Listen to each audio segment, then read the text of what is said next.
Saya tak perlu risau jika kekurangan tunai dalam dompet. Lebih mudah dan pantas bila guna kad debit AIB untuk berbelanja di mana je. Kad debit ini ringkas. Bila saya menggunakannya, jumlah yang saya bayar akan ditolak terus daripada baki dalam akaun simpanan. Tapi pernah juga bila nak bayar, duit dalam akaun pula tak cukup. Nasib baiklah saya ada kad kredit iBank Islam. Dengan kad kredit iBank Islam, saya terus boleh membuat apa-apa perbelanjaan.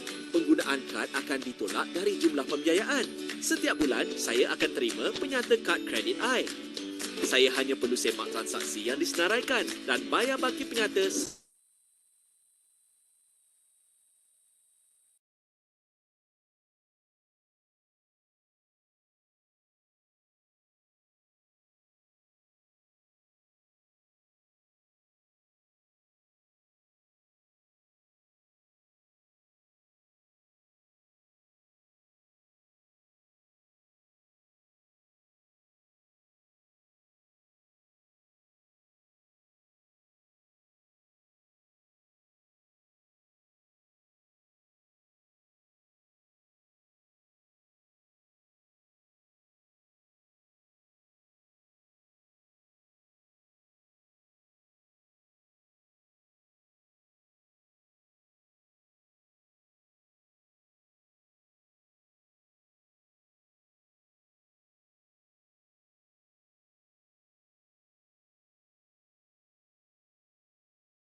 Okey, sabar-sabar ya. Okey, kita masih belum bermula lagi. Kita masih belum bermula lagi.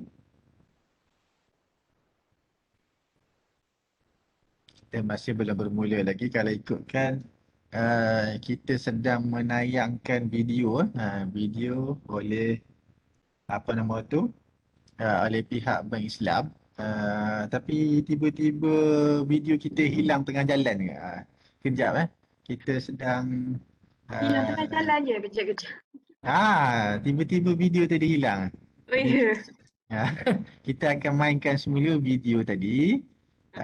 InsyaAllah lepas video tadi tamat, nanti baru kita akan bermula ya. Jadi minta maaf semua partisipan. Sabar menanti.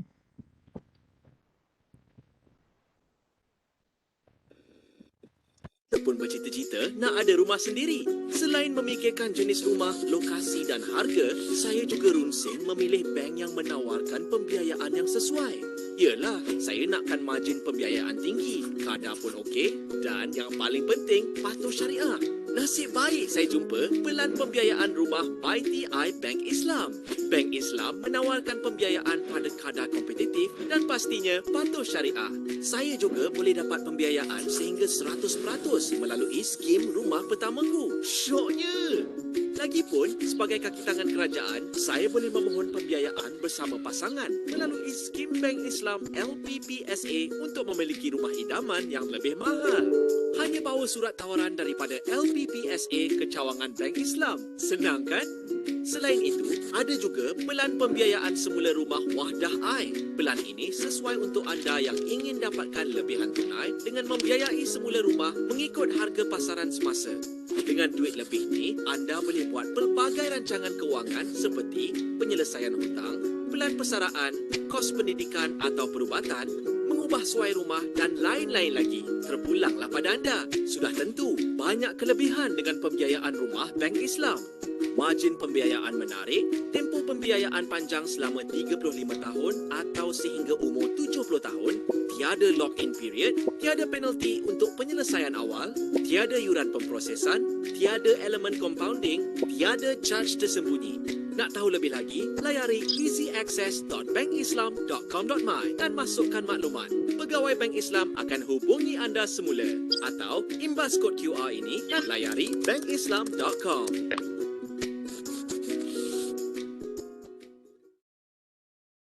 Pernah tak anda buat kesilapan dalam merancang kewangan? Saya pun sama. Semakin banyak duit, semakin banyaklah komitmen beranak-anak. Macam bayaran kos pendidikan, pinjaman koperasi atau hutang-hutang lain dengan kadar keuntungan yang tinggi. Setiap komitmen ini kadarnya berbeza-beza. Setiap bulan kena bayar satu-satu. Leceh tak? Jangan risau, gabungkan semuanya dalam pelan pembiayaan peribadi iBank Islam.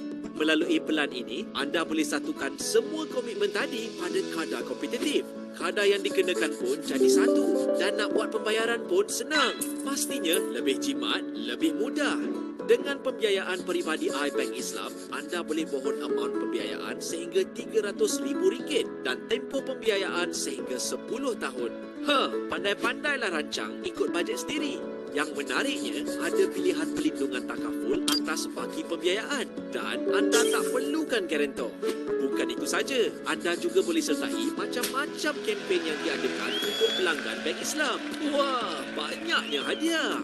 Jadi, rancanglah kewangan anda dengan bijak bermula hari ini. Ingat, apabila gagal merancang, kita merancang untuk gagal. Nak tahu lebih lagi, layari easyaccess.bankislam.com.my dan masukkan maklumat. Pegawai Bank Islam akan hubungi anda semula. Atau imbas kod QR ini, layari bankislam.com.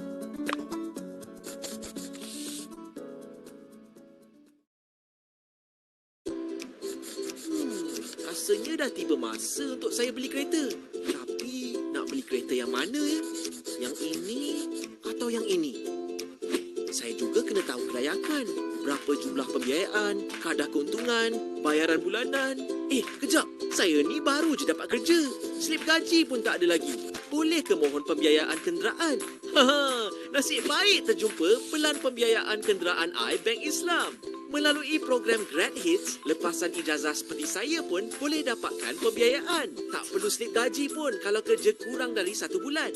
Hanya perlu surat tawaran pekerjaan serta salinan scroll atau transkrip. Yang menariknya, saya boleh dapat pembiayaan sehingga 100% daripada harga kereta. Bestnya! Tahu tak, selain kenderaan nasional, Bank Islam juga ada pembiayaan untuk kenderaan bukan nasional dan unregistered recondition. Biasanya orang panggil kereta recon.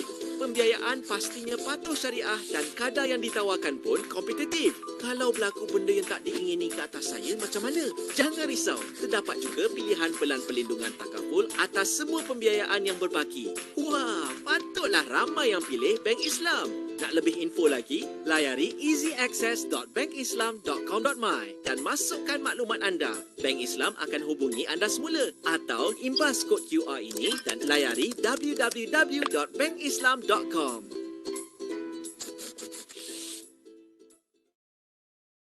Assalamualaikum. Okey, hari tu ML Studio ada keluarkan satu video pasal berada doktor lah kan. Nampak macam abang botak tapi bukan abang botak. So dekat komen-komen tu banyak lah orang duk tanya pasal Al-Aufa ni apa benda kan. Al-Aufa ni adalah akaun pelaburan yang diperkenalkan oleh Bank Islam. Kelebihan Al-Aufa ni adalah para pelanggan boleh menang hadiah wang tunai melalui cabutan bertuah setiap bulan. Nak join senang je, kau buka akaun Al-Aufa dan kau melabur minimum RM100 dalam akaun. Setiap RM100 baki purata tu korang akan dapat satu kelayakan. Baki purata tu benda.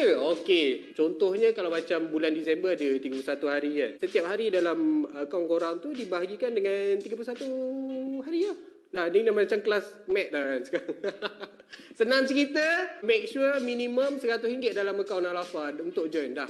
Senang. Kalau korang letak RM200, dapat 2 penyertaan. Kalau letak RM1,000, dapat 10 penyertaan. Cabutan RM1 juta ni, Bank Islam jalankan 4 kali dalam setahun. Setiap 3 bulan ada satu cabutan untuk cabutan jutawan Al-Aufa. Yang ni minimum kena ada RM1,000 dalam akaun. Daripada RM1,000, boleh dapat RM1 juta. Kalau RM100, boleh menang RM10,000, RM50,000, RM100,000, RM1,000 pun boleh. Kereta ada, handphone ada, umrah ada. Kalau untuk kereta, 2 kali setahun. Sebelum ni ada bagi kereta Audi, BMW, Mercedes. So kalau korang nak merasa, bolehlah cuba. Ada juga orang kata ini memang bagi kroni-kroni lah ni. Dah. Setiap cabutan Al-Aufa tu memang dipantau oleh ada wakil bebas lah. Iaitu dari JAKIM dengan PPIM. Dia punya cabutan tu dijalankan dengan telus dan tak ada hanky-panky macam ada benda-benda mencurigakan lah. Okey, Al-Aufa ni bukan saja orang Islam je boleh menang. Sebelum ni ada je anti dari Kelantan, Chinese menang Audi. Dia datang naik bas, dia balik naik Audi. Okey, ada orang kata macam, oh bila ni letak duit ni nak kena park berapa lama? Tak. Ni bukan main parking-parking macam dalam komen Facebook Dekat Al-Awfa ni, korang boleh keluar masuk duit macam biasa. Akaun pelaburan Al-Awfa ni dia tak ada tempoh matang, korang boleh guna akaun macam biasa. So, macam biasa. Ada juga orang kata, oh ni buat duit ni scam ke apa ni, haram ni. Bukan. Akaun Al-Awfa ni direka berdasarkan garis panduan Bank Negara dan melalui Majlis Pengawasan Syariah under Bank Islam. So semua ni memang halal thayyiban, bersih duit. Ada orang dah ada akaun Bank Islam tapi tak sure lah akaun apa. Cara nak check senang je. Nombor satu, korang call Bank Islam ataupun pergi ke branch Bank Islam yang dekat dengan rumah korang, ataupun just klik dekat link kat dalam caption dekat atas ada link. Korang masukkan nombor telefon lah, nanti orang Bank Islam call lah, senang cerita. Kalau korang nak merasa macam nanti tu datang naik bas balik bawa kereta mewah, tak pun korang rasa nak menang 1 juta ringgit, ataupun korang ni memang banyak duit, tak tahu nak letak duit kat mana, korang merabur lah dalam akaun Al-Awfa. Kalau menang, Alhamdulillah, dah boleh buat kenduri, dah boleh kahwin awal. Kalau tak menang, tak apa, duit tu memang korang boleh keluar masuk, masih boleh shopping macam biasa, no problem.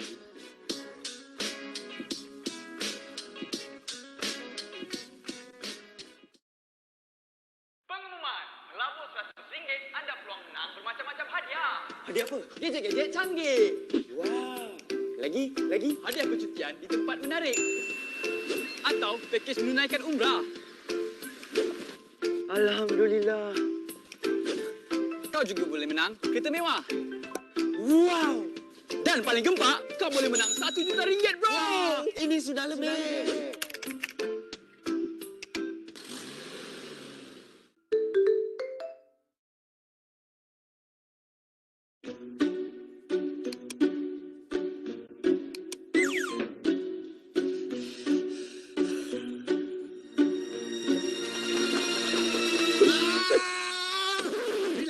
Cara senang kan ada. Tak perlu pening lagi. Layari laman web Bank Islam sekarang. Lebih cepat, lebih jimat.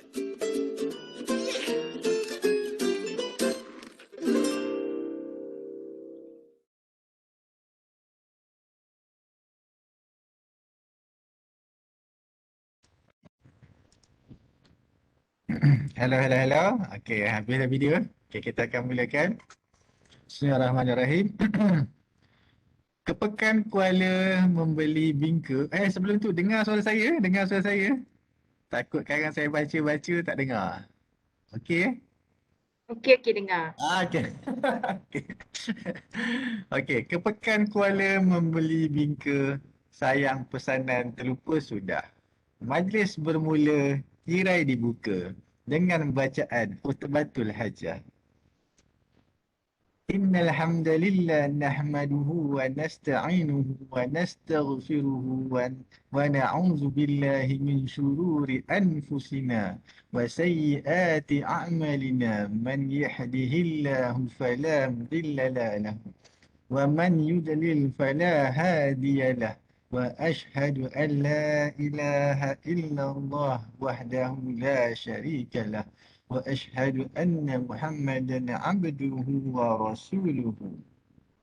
Dan Allah yang Maha Tinggi berfirman dalam kitabnya yang mulia. Ya ayyuhallazina amanu taqullaha haqqa tuqatihi wa la tamutunna illa wa antum muslimun.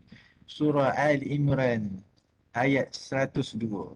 Juga ya ayyuhan nasu taqu rabbakumul ladzi khalaqakum min nafsin wahidatin wa khalaqa minha zawjaha wa bassa minhuma rijalan katsira wa nisaa'an wattaqullaha alladzi tasaaluna bihi wal arham innallaha kana 'alaykum raqiba. Surah An-Nisa ayat 1.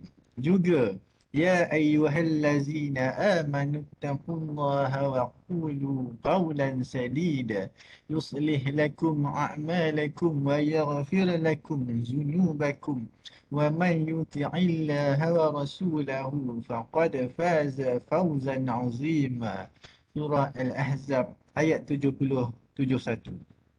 Adapun selanjutnya, sabda Rasulullah sallallahu alaihi wasallam, fa in khairal hadisi kitabullah wa khairal hadi hadi Muhammad wa syarral umuri muhdatsatuha wa kullu muhdatsatin bid'ah wa kullu bid'atin dhalalah wa kullu dhalalatin finnar.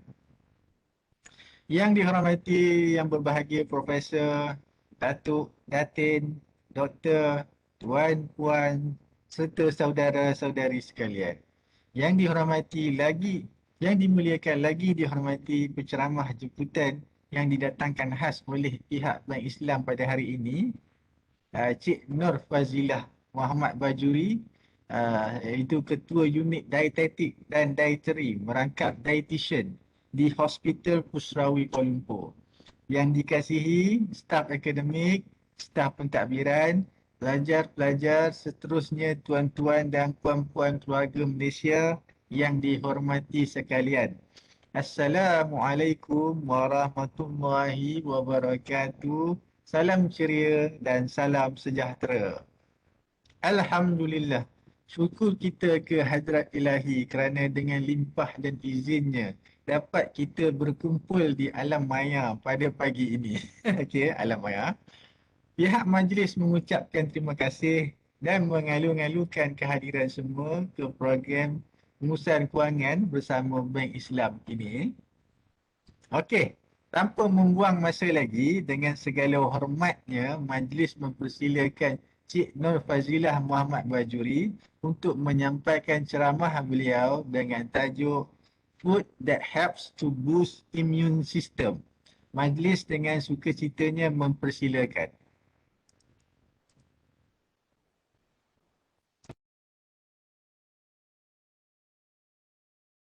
Warahmatullahi wabarakatuh.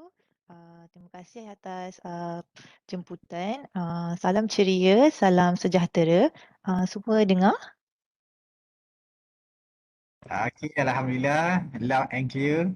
Okey, terima kasih. Terima kasih atas jemputan. Saya sangat berbesar hati. Lagi sekali saya Nur Fazilah, dietitian di Hospital Pusrawi, dan hari ini saya akan berkongsi mengenai satu topik iaitu food that help to boost immune system. Okey. Seperti mana yang kita tahu, kehidupan kita ni being affected kan oleh pandemik COVID-19 sejak 2019 lah, sebab tu nama dia pandemik COVID-19. Dan yang paling penting kita perlulah menaikkan sistem imun kita, kerana tanpa sistem imun kita tak boleh nak melawan pandemik COVID-19 ini. Okey, jadi hari ini saya akan terangkan terdapat banyak cara untuk menangani pandemik COVID-19, tapi antaranya adalah menggunakan makanan untuk increase, untuk boost kita punya sistem imunisasi. Okey. Hari ini saya akan share mengenai apa itu human immune system, apa itu sistem, kemudian apa kepentingan imuniti ini kepada badan dan kehidupan kita, dan apa makanan yang boleh helps to boost. Okey. Seperti mana yang kita tahu, immune system ni sangat penting untuk kehidupan, for survival. Tanpa immune system, badan kita akan mudah diserang oleh bakteria, virus, parasit dan banyak lagi. Oleh itu, kita mestilah memastikan sistem imunisasi badan sentiasa berada di tahap yang tip-top. Dan seperti mana yang kita tahu, sistem imunisasi ini terbahagi kepada dua. Kita kena faham badan kita ni ada dua benda yang menaikkan sistem imunisasi. Dipanggil satu innate immunity, kedua dipanggil acquired immunity. Yang acquired immunity ni, yang A sebelah ni, adalah mengenai lebih kepada fizikal yang kita ambil secara artificial seperti vaksin ataupun ubat-ubatan. Ini ialah acquired. Cuma hari ini saya akan lebih kepada innate immunity, sebab innate immunity ini adalah lebih kepada pemakanan. Okey, seperti mana yang kita perlu tahu, sebenarnya kalau kita nak naikkan sistem imunisasi, kita kena tahu dari mana imun kita ni datang. Sistem apa yang menjana sistem kesihatan imunisasi. Dan dalam badan kita ni Allah dah jadikan organ-organ yang terlibat untuk melindungi kita. Antaranya adalah mucous membrane, thymus, spleen, bowel, bone marrow dan skin, kulit. Ini adalah 6 organ yang kita perlu tahu, yang kita perlu jaga untuk menaikkan sistem imunisasi kita. Hal ini kerana the big concept yang kita kena faham dalam meningkatkan imunisasi adalah kuatkan kita punya sistem imun, kita mesti kuatkan kita punya organ dengan cara dengan cara nutrisi. Of course lah, ada perkara-perkara lain yang boleh meningkatkan sistem organ kita, tapi paling mudah dan paling kita amalkan setiap hari adalah dengan nutrisi. Kerana kita makan setiap hari dan kita perlu gunakan hari-hari yang kita buat ini iaitu makan berfungsi untuk menjana sistem kesihatan kita. Ini adalah konsepnya. Ataupun dalam bahasa mudah, knowing your system, mengetahui sistem, eating good nutrition, makan makanan yang bagus dan consistently. Maksudnya anda dah tahu sistem anda dah tahu makanan apa yang baik untuk anda, tapi yang paling-paling penting ialah konsisten. Maksudnya istiqomah, melaksanakan perkara-perkara yang maintain healthy immune system. Sebab kadang-kadang kita dah tahu apa makanan yang baik, apa perkara yang baik, cuma kita perlu melaksanakannya hari-hari. Oleh itu, kita mulakan dengan penjagaan immune organ yang paling besar dan juga paling penting iaitu skin, kulit. Memang seluruh badan kita diselaputi oleh kulit. Sebab itu dia menjadi first line of defense against bacteria and parasite and diseases. Dan caranya, targetnya yang penting kulit ni, cara nak memastikan ia lebih protektif adalah dengan meningkatkan skin barrier dan skin conditions. Pertama, anda kena cek kulit anda. Adakah kulit anda dalam keadaan yang sihat? Ada merah-merah, ada eczema, ada patchy, ada kulit kering ataupun ada jerawat. Kulit kita ini secara natural akan memberikan feedback sekiranya ia tidak sihat. Jadi anda kena setiap hari masa mandi tu tengok cermin, tengok badan, tengok kulit adakah ia dalam keadaan yang sihat ataupun tidak. Dan cara untuk menjaga kulit kita adalah yang pertama adalah dengan mengamalkan hand washing. Ini adalah SOP yang pertama dan juga yang terpenting dalam menangani pandemik COVID-19.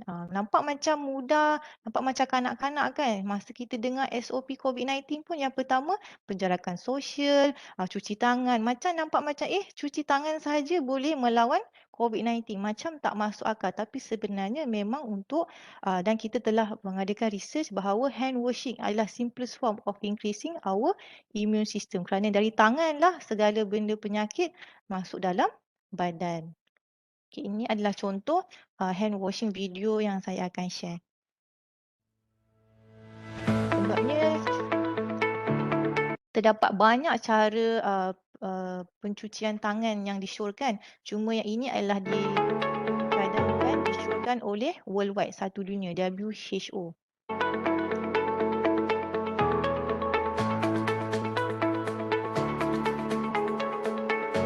Basahkan air dengan tangan.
Okey, baiklah. Kita lihat tadi ada 9 cara untuk cuci tangan secara betul. Dan kalau anda fikir semula, adakah kita cuci tangan dengan cara sedemikian? Selama ni kita cuci mungkin ambil sabun, pusing-pusing tangan, usap-usap saja dan kemudian cuci. Tak sampai 3 saat. Sepatutnya kita kena memastikan tangan kita ini semuanya telah diletakkan sabun dan cuci dengan bersih. Sekurang-kurangnya 7 ke 9 step tadilah. Bukan setakat sabun dan usap saja di tangan dan kemudian cuci. Dia ada teknik-teknik dia yang sebenar. Barulah kuman akan ah, clear, hilang dan terhindarlah. Kemudian untuk meningkatkan sistem kesihatan kulit kita ni, kita perlu mengambil banyak vitamin A. Vitamin A ni important for cell productions, maintenance of growth, cellular integrity and immune system dalam badan. Vitamin juga dia akan stimulate fibroblast. Fibroblast adalah sejenis sel yang responsible for developing tissue that keep the skin firm and healthy. Tanpa vitamin A ni, fibroblast ataupun sel kulit tidak akan tumbuh dengan sihat. Itu yang menyebabkan sel kulit tidak sihat, yang menyebabkan tanda-tanda yang saya sebut tadi itulah, kemerah-merahan, kering. Walaupun anda dah letak pelbagai krim dan makan pelbagai makanan, tapi sebenarnya antara vitamin A to Z yang paling penting untuk kulit, penjagaan kulit adalah vitamin A. Dan berapa yang anda perlu ambil setiap hari? Disyorkan oleh recommended dietary intake Malaysian adalah 3,000 mikrogram sehari. Dan kita boleh lihat makanan yang tinggi vitamin A ada 3 perkara, iaitu sayur-sayuran, protein ataupun daging dan buah-buahan. 3 ini anda ambil secara pelbagai setiap hari. Antara sayur yang tinggi vitamin A adalah sayur manis, lada benggala merah, kesum, maman, carrot dan juga tomato. Dan daging juga adalah makanan yang tinggi vitamin A. Selain daripada itu, telur pun tinggi vitamin A. Dan yang terakhir, buah-buahan seperti mangga, betik dan tembikai tinggi vitamin A juga. Jadi semua ini adalah makanan-makanan yang membantu menghasilkan kulit yang sihat dan cantik. Kemudian, selain daripada itu, setelah anda tahu macam mana nak meningkatkan barrier kulit, anda perlu menjaga imun organ yang kedua, iaitu mucous membrane. Mucous membrane ini adalah sejenis lapisan yang menutup setiap organ macam jantung, paru-paru, buah pinggang yang menghasilkan lapisan luaran yang melindungi. Nama dia adalah mucous membrane. Target dia to increase the rigidity of mucous membrane. Okay, cara dia senang. Again, minum air. Nampak macam, minum air saja boleh meningkatkan imunisasi anda. Ya, betul. Sebenarnya air sangat-sangat penting dalam kehidupan kita kerana seperti mana yang kita tahu, manusia terdiri daripada 60 ke 70% air. Tanpa air, anda akan senang terdedah kepada infeksi. Macam mana air ini membantu meningkatkan sistem imunisasi anda? Dengan cara dia membantu absorb nutrisi. Kalau nutrisi anda makan contoh vitamin A, vitamin B, tapi tanpa air dia tidak akan diserap. Lalu dia akan dibuang tanpa digunakan oleh badan. Kemudian dia akan support health of mucous membrane. Dan yang terakhir ialah key component of lymphatic fluids. Sebab dalam badan kita ada dua benda, satu cecair darah, satu lagi cecair lymphatic fluids. Lymphatic fluids ni terdiri daripada sel-sel askar kita, white cell count yang membantu melindungi badan daripada disease, penyakit. Jadi tanpa air memang kebanyakan kuman, bakteria senang masuk dalam badan. Sebab air fungsinya adalah transport barang-barang ataupun sistem perlindungan yang kita seperti darah putih yang baik. So jadi cara untuk mengambil air yang sebenar adalah bukan dengan 8 gelas, bukan dengan 3 cawan, bukan. Sebenarnya kalau secara saintifik dan secara kita kata tepat, ia mestilah mengikut umur dan berat. Sebabnya kebanyakan kita hanya bagi tahu minumlah 8 gelas sehari. Sebenarnya kalau anda nak tahu, di hospital kita terdapat penyakit yang tidak boleh minum air banyak pun. Jadi bahaya kan kalau saya suggest anda perlu ambil 8 gelas sehari. Tapi sebenarnya anda ada masalah contoh buah pinggang, anda ada masalah asma ataupun masalah penyakit yang tidak boleh mengambil air yang banyak. Kita panggil restrictions of fluids. That's why oleh itu anda perlu tahu penggeminan air yang sebenar adalah berdasarkan umur dan berat. Contoh umur saya 30. Jadi saya mengambil 40 ml darab dengan berat saya. Contoh berat 50. Jadi 1,500 minimum sehari. Itu dah memadai sebenarnya untuk memastikan badan saya dalam keadaan yang tip-top. Okey, ataupun umur anda dalam 31, 30, 40, 35 dan ke atas, boleh darab dengan 35 ml dengan berat. Kalau 55 tahun ke atas, 30 ml darab dengan berat. Semakin berat anda, semakin banyak sebenarnya air yang diperlukannya untuk memastikan sistem pertahanan badan dalam keadaan tip-top lah, dalam keadaan yang bagus. Ni macam cara untuk kemudian inilah video untuk cara yang diamalkan, yang dianjurkan secara Rasulullah itu kalau minum pakai adab tangan kanan dan minum dan Rasulullah. baca Bismillahirrahmanirrahim terus diminum. Yang pertama dengan minum dengan menggunakan tangan kanan dengan membaca bismillah. Alhamdulillah. Baca lagi Bismillahirrahmanirrahim.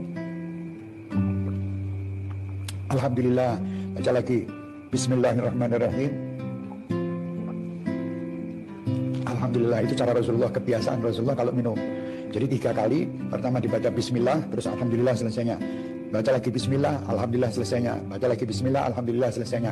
Katanya, barang siapa yang minum dengan cara tersebut, 3 kali tadi, semenjak air itu masih ada di tubuhnya, Allah akan menjauhkan dia dari perbuatan-perbuatan dosa. Rasulullah SAW itu kebiasaannya minumnya itu duduk.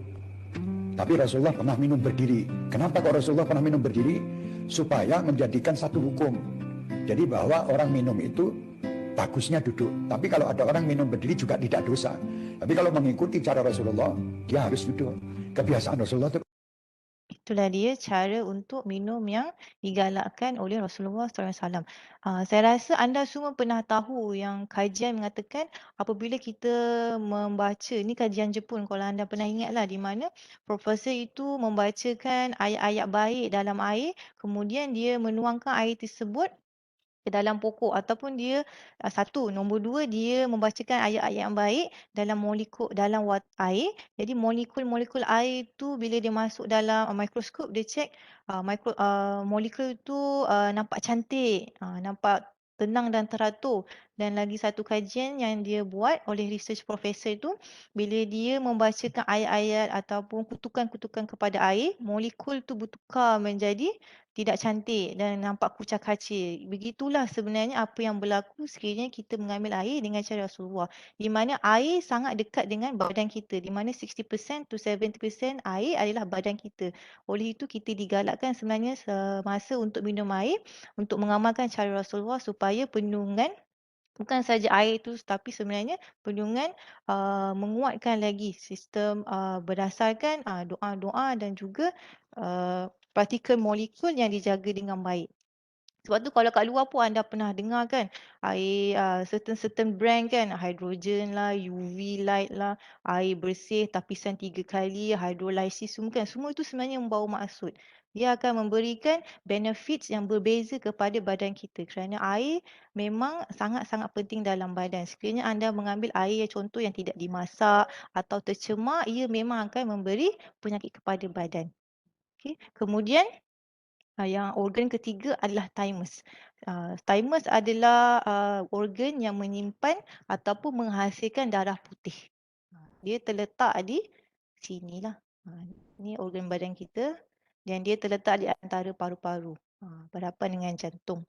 Thymus adalah tempat untuk menghasilkan darah putih. Darah putih adalah askar. Thymus adalah tempat penghasilan dia. Dan kita tengok kuasa Tuhan, darah putih kita ada pelbagai. Ada 5 jenis. Bukan 1, bukan 2. Ini menunjukkan badan kita dah sendiri dah ada fungsi detox. Dah ada sendiri fungsi imunisasi yang kita perlu jaga. Dan setiap satunya ada fungsi-fungsi yang tersendiri. Ini dalam biologi lah. Dan cara untuk meningkatkan sistem imunisasi atau menghasilkan darah putih secara bagus, secara banyak, secara teratur adalah dengan tidur. Nampak macam senang kan? Tidur aja boleh tambah darah putih. Sebab tu kalau anda perasan bila kita rasa tak sihat, tak selesa, badan akan rasa lesu, lemah dan terasa nak berehat. Betul, nak tutup mata, nak tidur kalau boleh. Kerana bila kita berehat, kebanyakan sel-sel badan digunakan untuk menghasilkan penjanaan darah putih untuk melawan penyakit-penyakit. Jadi dengan cara tidurlah sebenarnya akan akan meningkatkan sistem imunisasi anda. Dan kepentingan tidur ni sehinggalah terdapat satu foundation, satu yayasan yang NGO yang memang membanding tenaga ataupun buat research mengenai apakah cara tidur yang terbaik. Dan dia kata ada 3 cara yang perlu untuk menghasilkan tidur yang berkualiti dengan mengikut masa, tempat dan kadang-kadang kita perlukan suplemen sebenarnya untuk memastikan badan kita dapat rest, dapat tidur dengan selesa. Inilah yayasan dia. Bayangkan, buah pinggang pun ada yayasan. Jantung pun ada yayasan. Tapi tidur pun ada yayasan. Itu menunjukkan sebenarnya kita sangat memerlukan tidur yang berkualiti. Sebab itu kita ada kajian mengatakan jika anda tidak tidur dalam 48 jam ke 76 jam, jika kita ambil anda punya breathing atau breath kan, nafas adalah seperti nafas anda ambil alkohol. Bayangkan jika kita tidak tidur selama 3 hari. Itu menunjukkan toksin dalam badan itu tidak dikeluarkan secara sempurna kerana anda tidak mencukupi, badan tidak cukup rehat. Kita lihat kalau yang adult umur 18 ke 25 disarankan 7 jam ke 9 jam. 26 tahun ke 64 tahun dalam 7 ke 9 jam juga. Jadi, tanya diri anda, adakah anda cukup rehat, cukup tidur yang berkualiti? Kemudian ini adalah suplemen contoh untuk memastikan anda tidur dengan lebih selesa. Ini sekiranya anda mengalami gangguan ataupun berterusan selama 3 bulan ke atas, anda boleh cek dengan doktor untuk consult macam mana nak mendapatkan tidur yang berkualiti. Sehingga kita ada ya timer support cocktail. Ini selalu kita bagi dekat hospital sekiranya patient ada masalah tidur, yang tak boleh tidur kan, tak nyenyak ataupun sering terjaga. Jadi kita akan buat berdasarkan these chemicals lah.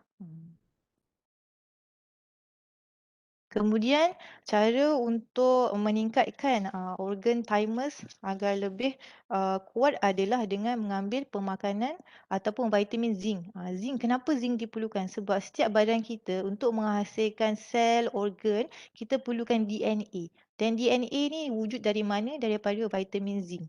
Tanpa DNA kita tidak boleh menghasilkan sel, organ dan sistem yang berkualiti. Dan perlu mengambil berapa amount, yang inilah dia mengikut umur dan juga jantina. Kalau perempuan yang pink tu dalam 4.7 ke 4.4 lah, makin kita berumur zinc boleh ambil makin sedikit. Kalau yang lelaki starting dengan 6.6 sehingga 6.3. Kemudian ini adalah contoh makanan yang tinggi zinc. Kebanyakannya dalam protein. Protein dan juga kekacang, susu, telur. Ini adalah makanan yang tinggi zinc.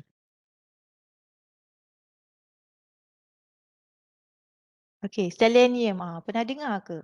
Selalu kita dengar kalau oksidatif ataupun pertahanan badan kita selalu sebut vitamin C kan. Tapi yang lagi extra advance vitamin C perlindungan. Tapi selenium ni dia increase sekali metabolism.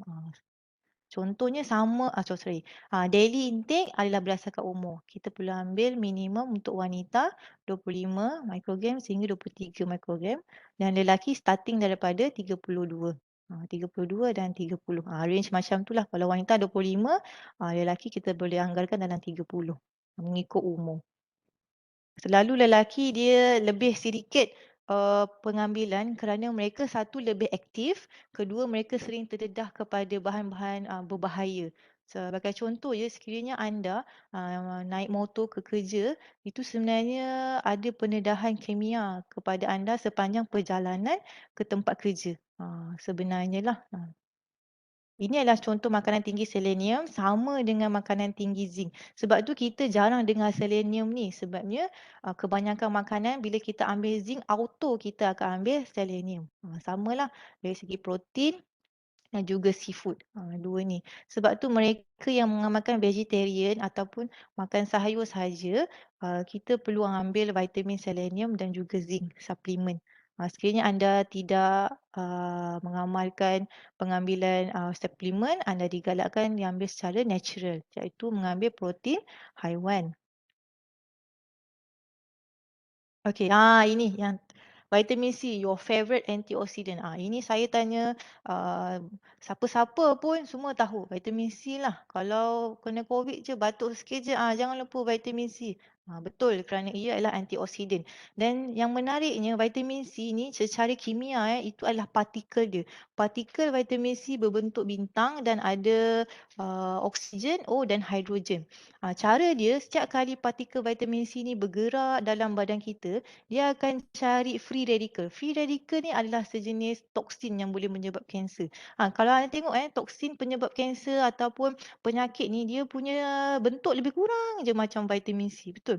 Sebab tu sekiranya radical particle ni ataupun sel-sel yang jahat kanser ni apabila dia bertembung dengan vitamin C akan derma, dia punya partikel O atau H bagi memastikan free radical ni menjadi neutral. Dia dah tak jadi free radical. Radical kan maksudnya ganas. Sekiranya kita tengok vitamin C ni memang Tuhan dah jadikan dia bila bertembung je dengan sel-sel yang jahat, dia akan mendermakan dia punya bahan O atau H untuk dijadikan sebagai yang jahat tu jadi neutralize. Itulah dia. Sebab tu orang tertanya kan, kenapa? Apa vitamin C ni hebatnya? Hebatnya dia pada dia punya chemical compound tu sebenarnya. Okay, generate protections lah. Dia derma, bila dia derma dia akan dihapuskan dengan cara keluar melalui air kencing. Sebab tu kalau anda terambil vitamin C banyak kan, kencing tu akan colour banyak sikit ataupun anda akan kerip kencing. Dia akan keluar lah. Dia tak akan simpan dalam badan. Sebab dia dah melaksanakan kerja dia. Okey, cara pengambilannya adalah berdasarkan umur, berapa mg, kalau umur 13 tahun ke bawah 400 ke 1200, 14 ke 18 tahun 1800, 19 tahun ke atas 2000. Tapi ia akan berubah mengikut kepada pekerjaan dan pendedahan anda. Bagi mereka yang smoking atau vaping ataupun mereka yang bekerja banyak outdoor, kita galakkan lebih sehingga 2200. Lebih sikit sebabnya dia nak menggunakan lebih vitamin C itu untuk memusnahkan radikal-radikal, free radical tadilah.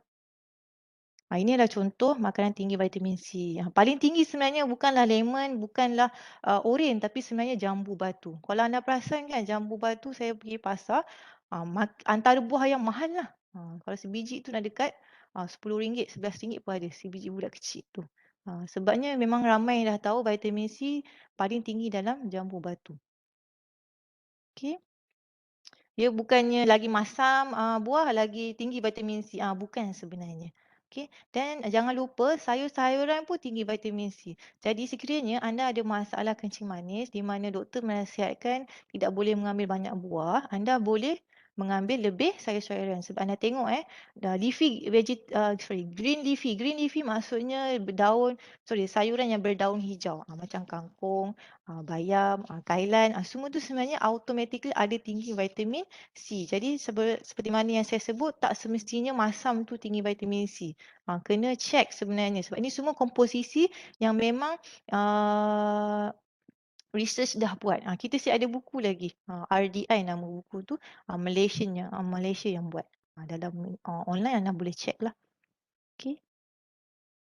Okey, yang keempat, fourth spleen. Spleen ni kan kita jarang-jarang dengar je. Dia duduk pun kat tepi perut je, diam-diam je kat tepi ni. Tapi fungsinya adalah untuk menyimpan dan menapis sel-sel darah putih yang mungkin dia dah rosak ataupun perlu pembaikian kan. Dia akan duduk dekat sini. Dia akan stay kat sini kan. Di sebelah perut lah. Okey, cara dia sama. Untuk meningkatkan kekuatan spleen ni lah dengan minum banyak air. Kemudian yang kelima adalah bone marrow. Bone marrow ni adalah tulang yang menghasilkan sel darah putih. Jadi anda lihat banyak tempat yang menghasilkan sel darah putih. Sebabnya badan kita memang hari-hari terdedah kepada penyakit. Jadi memang Tuhan dah jadikan terdapat 1, 2, 3 tempat menghasilkan sel darah putih. Antaranya ialah thymus, bone marrow dan tadi spleen. Ini samalah thymus. Jadi thymus dan bone marrow function ni boleh dikuatkan dengan cara pengambilan yang sama, iaitu pengambilan selenium, sleep, zinc dan vitamin C. Sleep, selenium, zinc dan vitamin C lah. 4 ni diamalkan, insya-Allah dia akan meningkatkan kekuatan thymus dan bone marrow. Sebab thymus dan bone marrow ni menghasilkan sel darah putih yang berkualiti. Kalau askar kita tak berkualiti, memang makanlah, minumlah, tidurlah, apa yang kita buat memang takkan dapat melindungi kita sebab sel ataupun askar tu dah lemah sendiri. Jadi kita kena faham sebenarnya imun ni datang dari mana. Siapa yang melawan bakteria pandemik, COVID-19 tu? Siapa sebenarnya? Sebenarnya ialah askar-askar dalam badan kita yang dipanggil white blood cell. Okey, yang keenam adalah bowel. Bowel maksudnya perut dan usus. Perut dan usus ni pelik kan? Rupa-rupanya ia terlibat dalam sistem imunisasi. Kita ingat sistem imunisasi kita ni spleen ataupun thymus, bone marrow, darah putih saja. Tapi sebenarnya perut. Sebab tu Nabi ada sebut penyakit itu datang dari perut juga. Okay, inilah contoh intestin usus lah. Okey, dalam usus yang panjang macam ni kan, bukanlah licin macam tali, tapi sebenarnya dalam usus dia berbentuk jari-jari kecil sebegini. Dan dalam jari-jari kecil tu ada lagi sel yang ada jari-jari lagi. Ia menunjukkan setiap kali nutrisi atau makanan lalu, jari-jari ni yang akan menapis vitamin, mineral untuk diserap masuk. Begitu. Okey.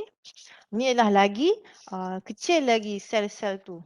Kuasa Tuhan kan nampak macam kosong je tapi sebenarnya dalam usus kita ada jari dan tambah lagi jari kecil yang akan menyerap nutrisi.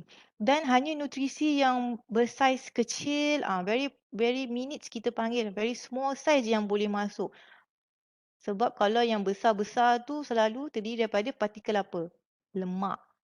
Sebab itu kita tengok orang yang boroi kan, orang yang banyak makan lemak, kebanyakan dia punya deposited tempat paling banyak kita nampak fluffy lemak adalah dekat perut.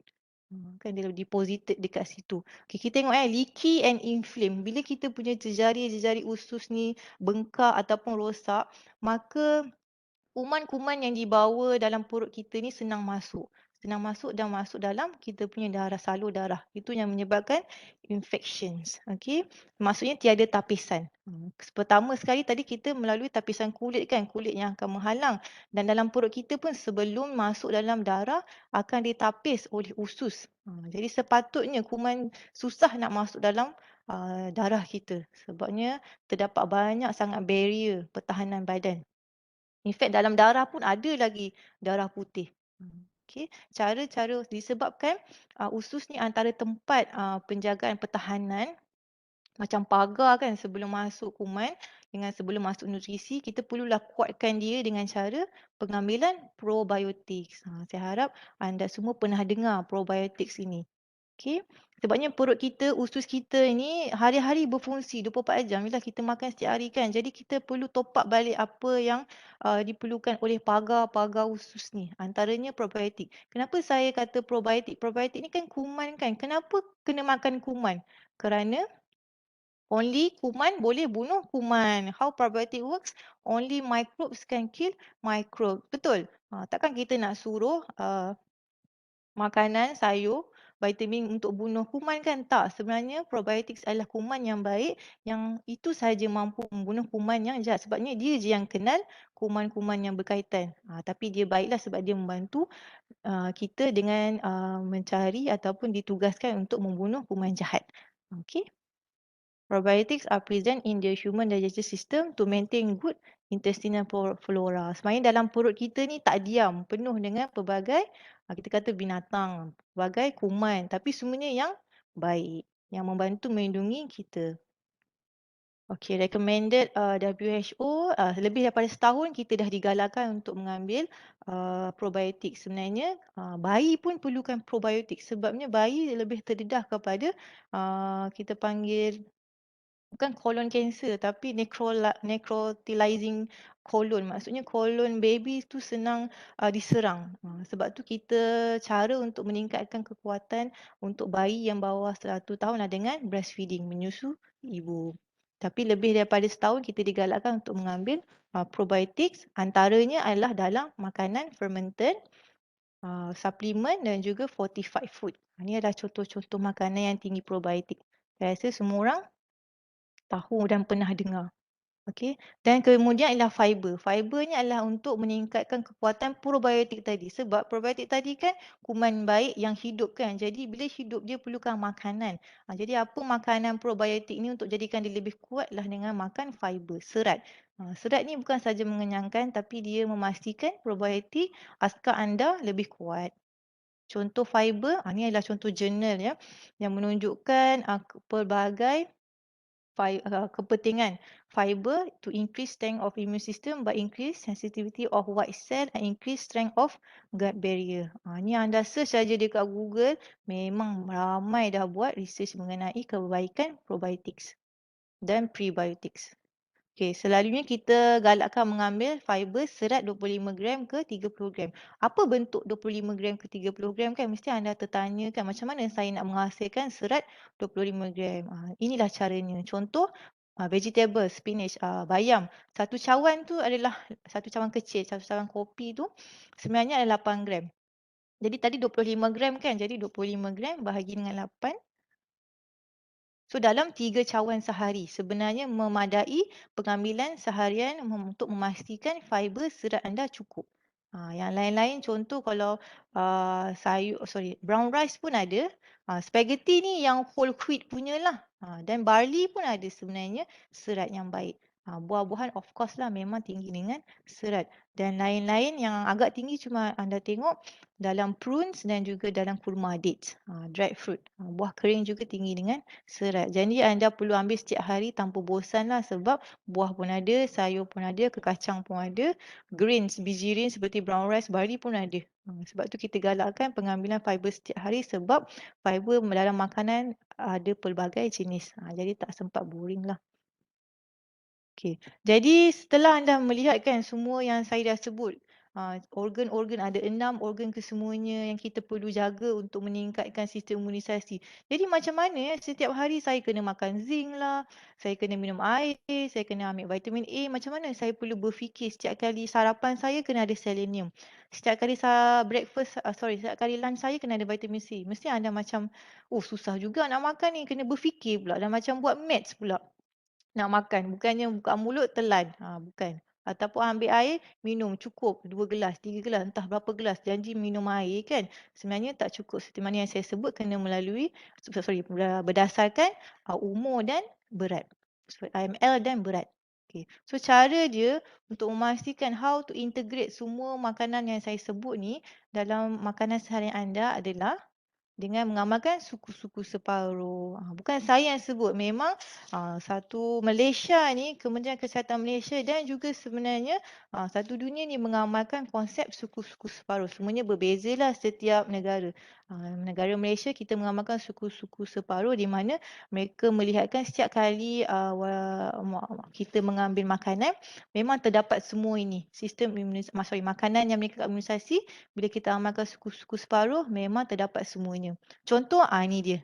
Ni apa maksud saya tadi kan? Betul ke suku-suku separuh ni penuh dengan vitamin dan mineral yang saya sebut? Ya jawapannya. Tengok kita ada probiotics. Kita ada zinc dalam ikan, selenium also dalam protein. Kita ada vitamin A, sekiranya anda ambil carrot, anda ambil tomato, ingat tak lagi? Fiber serat dalam biji rin. Dan juga fiber ada juga dalam buah-buahan. Vitamin C also ada dalam buah-buahan. Fiber juga ada dalam sayur-sayuran tadi.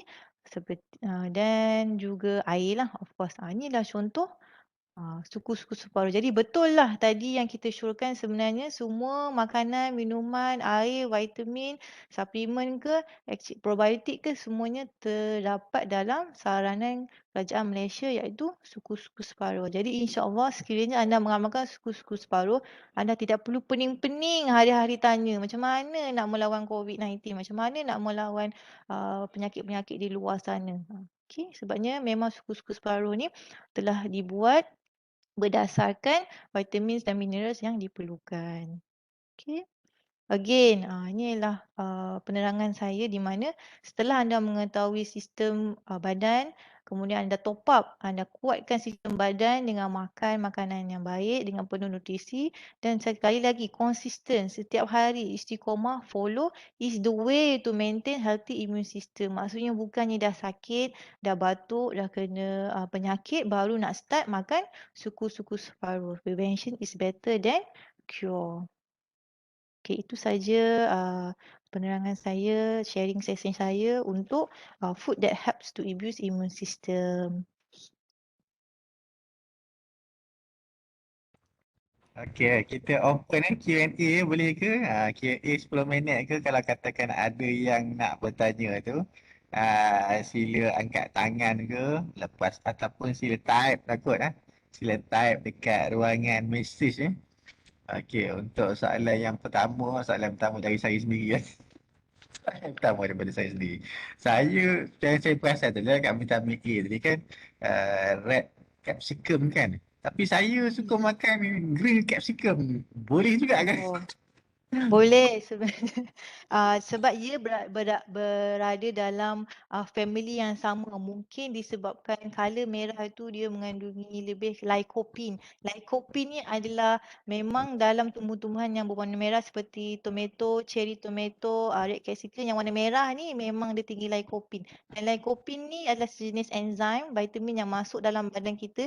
Dia akan bertukar menjadi vitamin A untuk skin sebenarnya. Tapi hijau pun dia ada lycopene mungkin dalam value yang sedikit. Itu saja. Yelah betul. Mungkin kot sebab yelah kalau saya pergi kat kedai ataupun kat pasar raya, selalunya ranking harga capsicum ni yang hijau tu yang paling murah kan. Merah kuning tu dia sedikit mahal. Boleh kata double harga. Sebab tu saya selalu beli capsicum hijau. Okey lah Boleh, maksudnya no problem. boleh Boleh lah. juga. Okey, yang mana tahu kan nak kena warna merah juga lepas ni kalau saya beli capsicum jawabnya kena beli capsicum merah saya beli capsicum warna hijau je lah. Okey. Okey, ada soalan daripada Hazril. Hazril Adakah pemakanan suplemen boleh merosakkan buah pinggang? Fakta atau mitos? Macam mana Puan? Dia dua-dua. Dia boleh jadi fakta, dia boleh jadi mitos. Bagus soalan ni. Faktanya dia uh, boleh merosakkan sekiranya ia melebihi dos yang dibenarkan.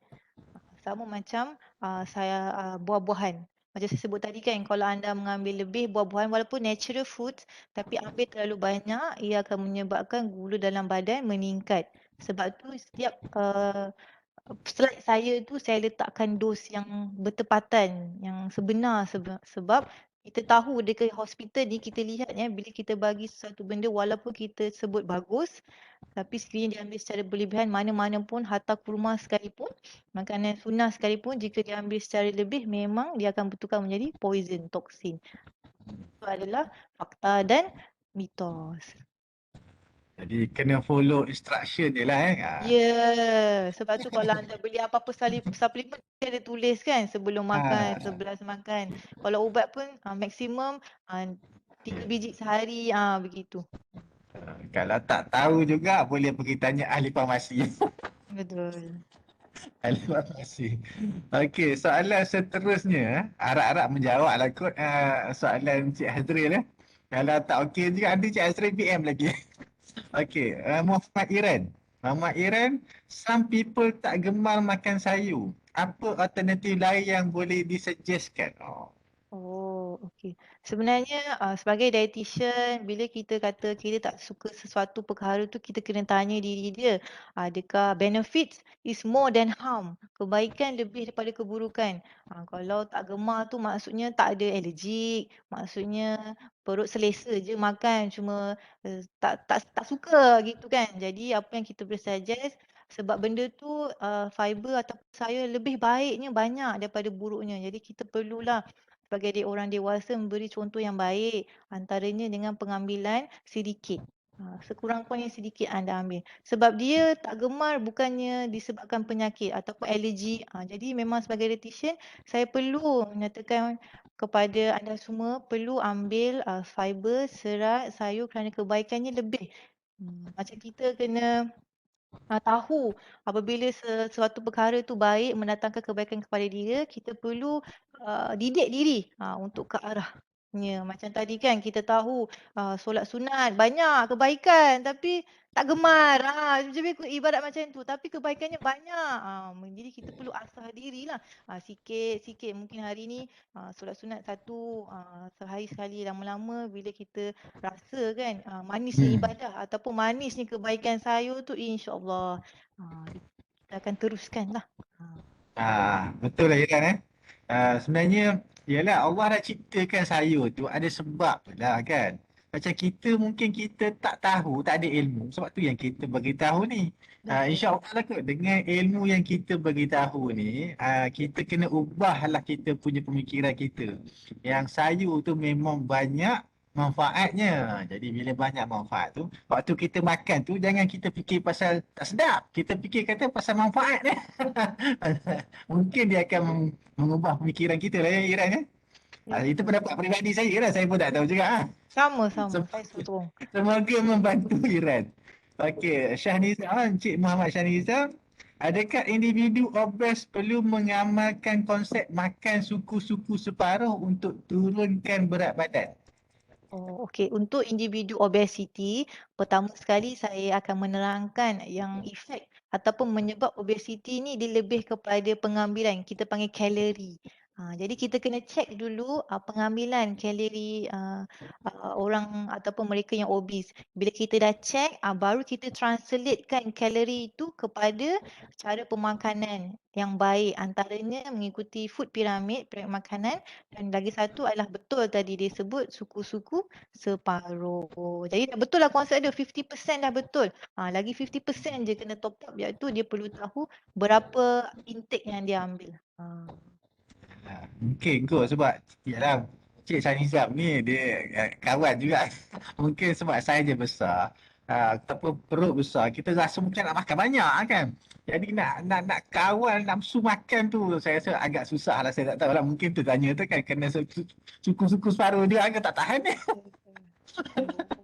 Mungkin separuh dia lebih besar daripada separuh orang lain. Yelah.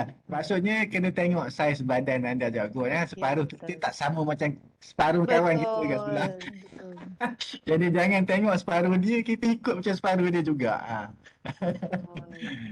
Okey, seterusnya. Okey, Hazril tadi kembali bertanya. Vitamin C sinonim dengan imunisasi. Berapa MB yang sesuai untuk keperluan tubuh seharian? Rasa tadi ada slide yang tadi. Ada nak tengok.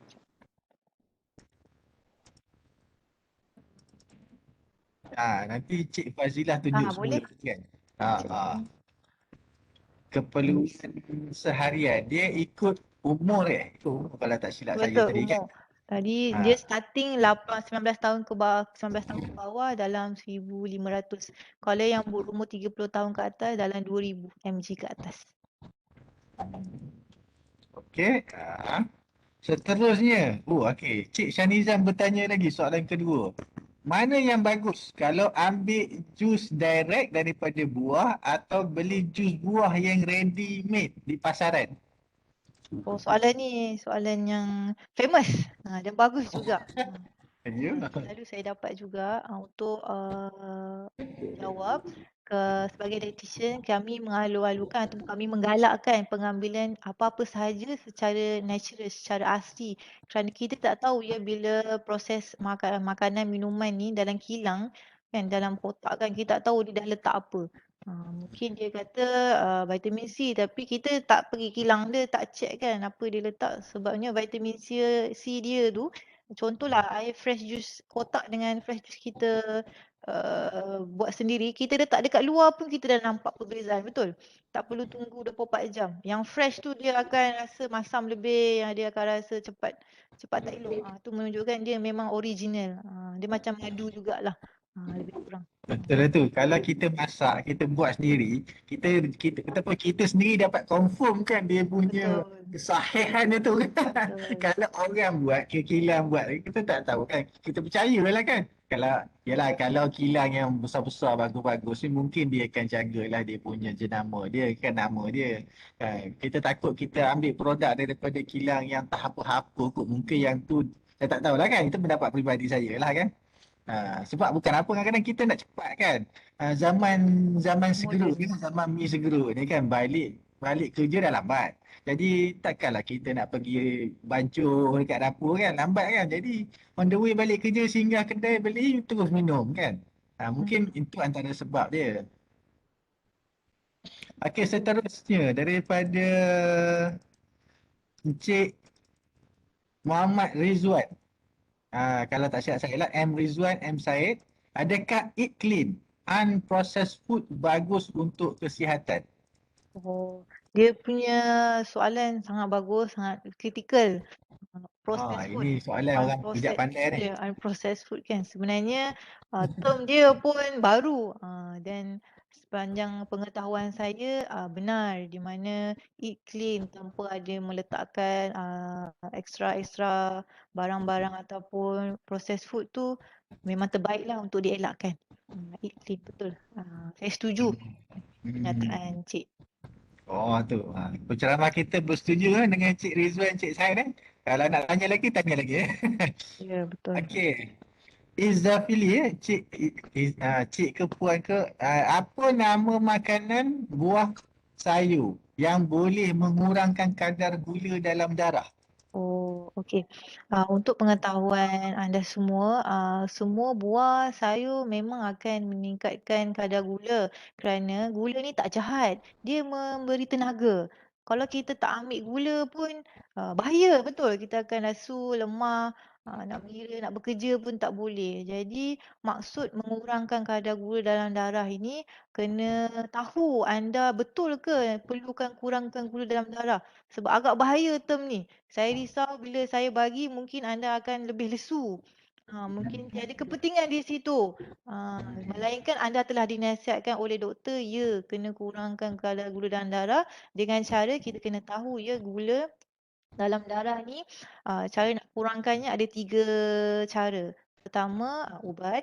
Kedua, exercise. Sebabnya exercise tu kan menggunakan tenaga. Jadi secara auto gula dalam darah akan digunakan dalam organ untuk menghasilkan tenaga macam berpeluh, menggerakkan otot. Makanan yang bantu mengurangkan kadar gula kebanyakannya tinggi dalam serat. Macam saya sebut tadi, sebab serat dia boleh menangkap gula yang berlebihan dalam darah untuk dijadikan tenaga. Walaupun lagi satu ya, untuk mengurangkan kadar gula dalam darah, walaupun anda ambil serat yang tinggi ataupun makanan yang kurang gula dalam darah, fiber yang tinggi, tapi sekiranya anda tidak menggunakan gula tu ya, macam baring, tak buat kerja, gula tu tak akan hilang. Dia kena digunakan. Konsep gula untuk kurang dia lebih kepada konsep digunakan. Bukan dengan cara makan terus gula tu rendah. Sebab makan memang beri tenaga. Dia nak kurang, konsepnya kena guna. Okey. Izzafli, kena tengok case by case. Kita tak boleh jawab secara umum kurangkan gula dalam darah sebab ada orang memang kena kurang, ada orang sepatutnya tak perlu kurang. Kena tengok balik case by case. Okey, seterusnya ni baby saya ni katanya ni. Kalau baby 6 bulan ni pemakanan yang bagaimana nak boost imunisasi? Oh, okey. 6 bulan, pemakanan yang berimunisasi, saya akan tanya, adakah dia menyusui ibu? Sebab kalau dia menyusui ibu, ibu yang kena makan yang saya sebut semua dalam slide ni. Sebab dia daripada ibu. Campur Ya. tapi banyak breastfeeding. Okey, kalau campur makanan tadi yang saya sebut tu sama saja tapi diberikan dalam kuantiti yang sedikit dan dalam apa physically, kalau macam jambu tu keras, kita lembutkan dia, kita blend dia. Makanan yang sama cuma fizikal dia sahaja yang berbeza. Kalau zinc tadi kan, protein kan, ayam, ikan, telur, bagi juga yang sama cuma dia dalam bentuk fizikal yang berbeza, senang telan. Tak adalah ayam tu goreng terus bagi budak, tak ada. Sama saja, cuma fizikal berbeza. Okay. Harap orang rumah saya bermaklum. Rumah saya. Okey, Cik Hazril. Hazril ni saya rasa dia patut menang cabutan bertuah ni. Soalan seterusnya daripada Cik Hazril. Pesakit buah pinggang boleh konsum suplemen? Boleh atau tidak perlu?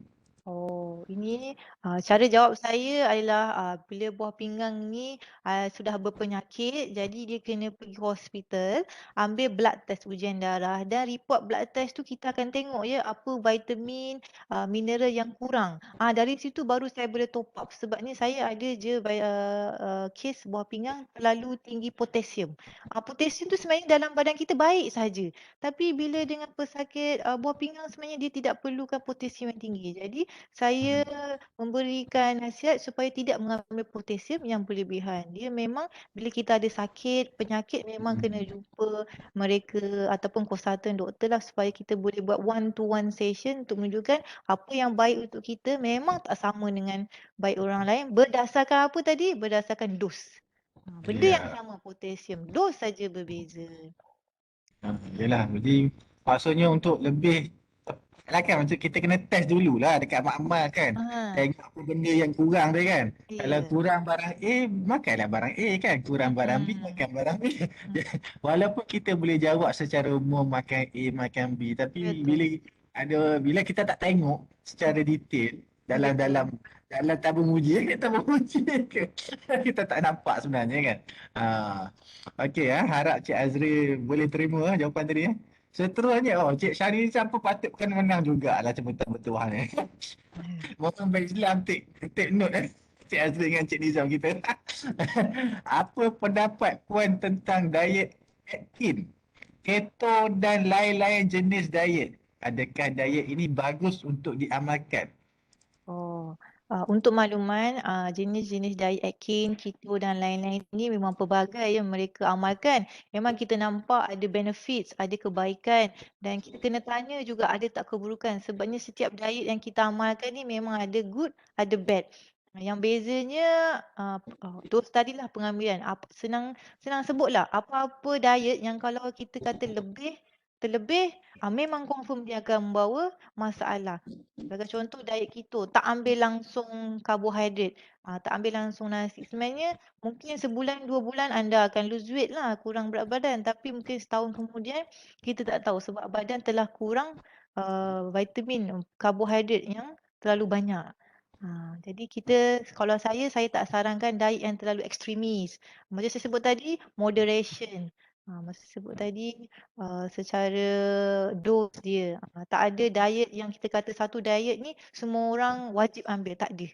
Kita just amalkan berdasarkan diet yang tidak membawa mudarat. Walaupun ada efek yang bagus tapi kita tak nak dia ada efek buruk di masa hadapan. Okey Cik Shanizam lah. Kalau katakan rasa macam perlu tambahan nanti PM lagi ya. PM lagi ya. Okey. Cik Shanizam, seterusnya Puan Sofia. Puan Sofia macam mana nak tahu keperluan probiotik? Probiotik bagi orang dewasa dan berapa yang diperlukan sehari? Contoh seperti minuman yang mengandungi probiotik.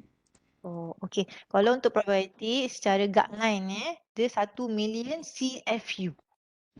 Tu start daripada umur 1 tahun ke atas. Tu minimum requirement. Maksudnya anda umur 50 ke, 30 ke, 12 ke, 1 juta, 1 million CFU dah memadai untuk harian.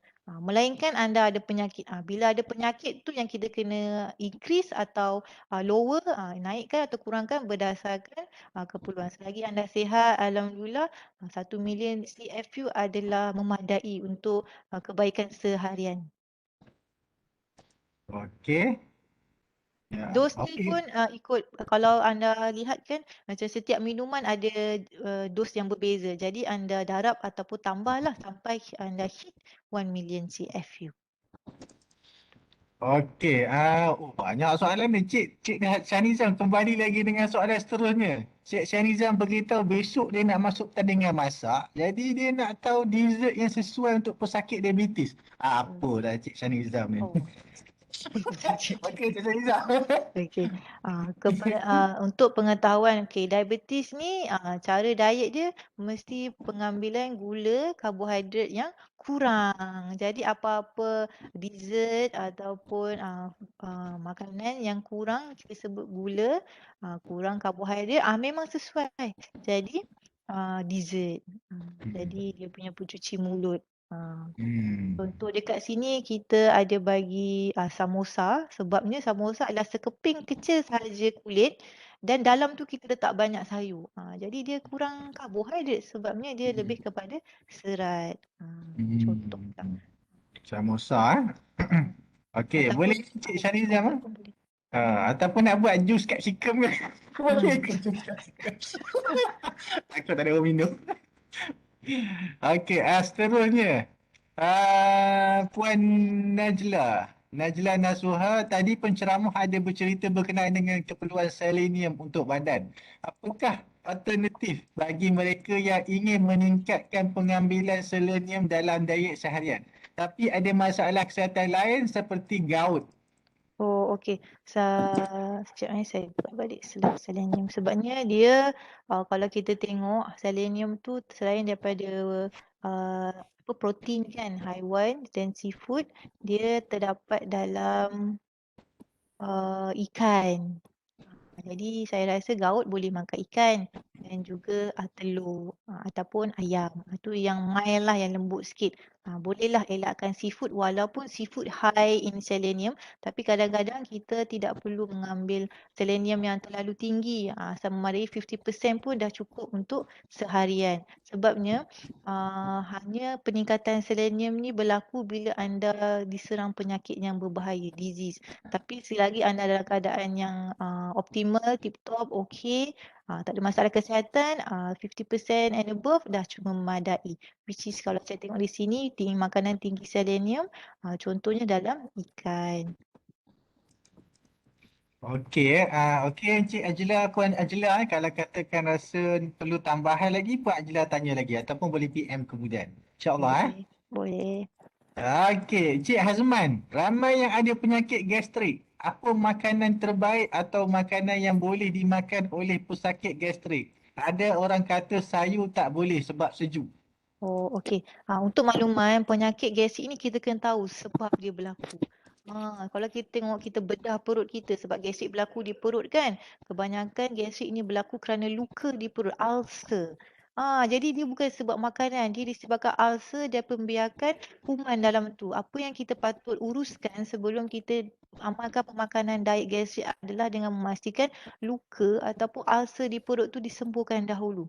Sebab itulah orang kata sayur tak boleh, sebabnya apa-apa luka kan, kalau kita letak sayur ke buah ke ataupun ayam ikan yang kita kata tak ada kaitan pun, dia still akan meningkatkan kesakitan sakit gastrik sebab dia luka dia sebenarnya. Maksud gastrik ni adalah luka ataupun ulcer di perut. Cuma kita selalu libatkan makanan kerana makanan ni lalu perut kan. Jadi mungkin makanan tu tak dikunyah dengan betul. Jadi partikel besar dia lalu perut terkena luka tu. Jadi kita salahkan sayur. Sebabnya sayur kita kena kunyah lama kan. Jadi bila masuk perut besar. Ada yang kata bila makan nasi, okey pula gastrik saya. Yelah sebab nasi kita kunyah sampai gelunyai kan. Sampai dia partikel kecil. Jadi bila lalu kena perut yang gastrik luka ulcer tu, dia tidaklah menyakitkan. Kita kena faham gastrik ni datang dari mana. Dia lebih kepada luka dalam perut. Sebab tu selalu kalau yang masuk hospital disebabkan gastrik ni, kita akan buat prosedur lah. Kita masuk kamera, kita tengok perut dia. Betul ke gastrik? Entah-entah sakit perut lain. Sakit perut sebabnya nama perut kan besar kan. Mungkin dia sakit sebelah perut kan liver, hati kan. Mungkin hati dia yang bengkak, liver yang bengkak. Tapi dalam area yang sama, perut, abdomen. Memang selalu kita akan tanya balik pesakit, betul ke gastrik anda ini gastrik yang disebut ataupun disebabkan gastrik jus ke yang terlalu tinggi. Ada je pemakanan untuk mengelakkan gastrik jus yang tinggi. Dia terlalu banyak sebab, tapi kena make sure sebab dia tidak kerana luka ataupun ulcer di perut. Sebab itulah apa-apa makanan kan kalau masuk perut dah luka kan, confirm air pun kita rasa sakit kan. Kalau lalu itulah dia, sakit gastrik tu wujud.